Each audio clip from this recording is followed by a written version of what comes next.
ابو الحسن خرقانی رحمۃ اللہ علیہ، آپ جنید بایزید بستامی رحمۃ اللہ علیہ کے مریدوں میں سے اور خلفاء میں سے۔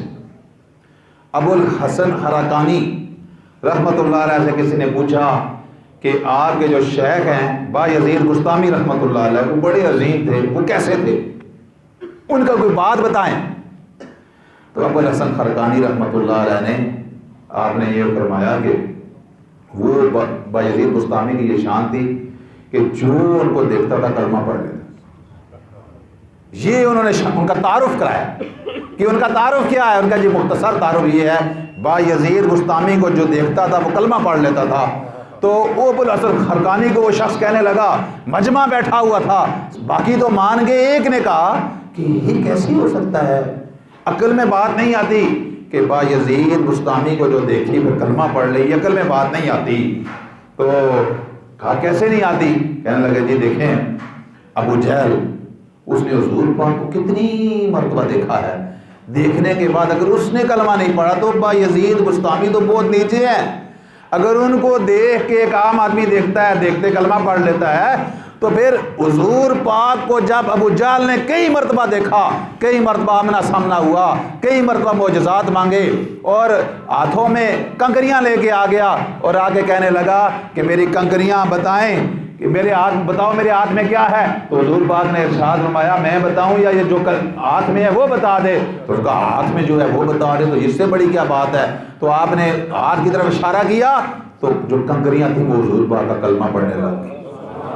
وہ جب کلمہ پڑھنے لگی تو اس نے کہا یہ تو جادو ہے۔ تو وہ اسے اعتراض کیا ابو الحسن خرقانی پہ، چاند دو ٹکڑے ہو گئے۔ تو اس نے کہا یہ جادو ہے۔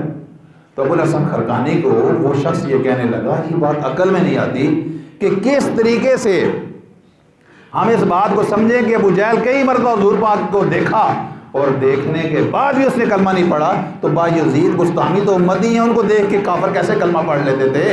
تو ابو الحسن خرقانی رحمۃ اللہ علیہ نے فرمایا کہ اس نے جب بھی حضور کو دیکھا، محمد بن عبداللہ ذہن میں رکھ کے دیکھا، کبھی اس نے محمد الرسول اللہ یہ ذہن میں رکھ کے نہیں دیکھا۔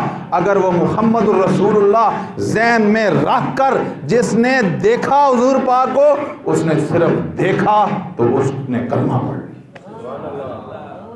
سیدنا عمر فاروق رضی اللہ تعالیٰ عنہ، آپ کے اسلام لانے کا جو واقعہ ہے وہ واقعہ یہ ہے نا کہ آپ تلوار لے کے نکلے کہ آج نعوذ باللہ میں کام تمام کر کے آؤں گا، پھر وہ بہن کے پاس گئے، پھر وہ بہن کل قرآن پڑھ رہی تھی، وہاں سے پھر آئے، چلو میں بھی ادھر چلتا ہوں، وہ کیا پڑھ رہے، یعنی کچھ ذہن بن گیا ان کا کہ وہ محمد الرسول اللہ ہیں، ذرا میں چلتا ہوں۔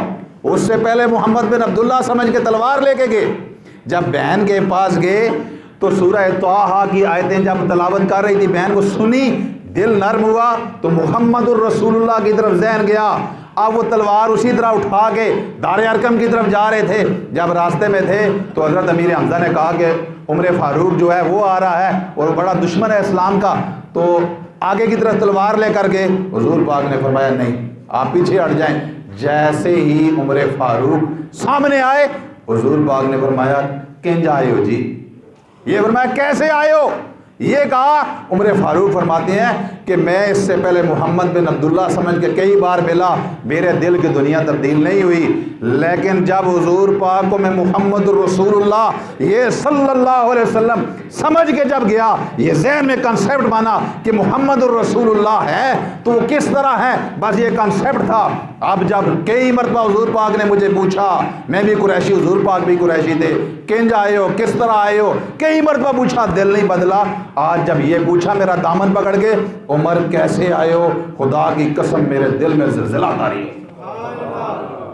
تو بات یہ ہے، ابو الحسن خرقانی نے فرمایا کہ انہوں نے صرف محمد بن عبداللہ ابو جہل نے یہ سمجھ کے ملا، اور اگر وہ محمد الرسول اللہ صلی اللہ علیہ وسلم یہ ذہن میں رکھ کے جس نے بھی حضور پاک کی طرف توجہ کی یا حضور پاک کی برگاہ میں بادب حاضری ہوا، اللہ نے اس کے کالے دل کو نرم کر کے چمکتا ہوا دل بنا دیا۔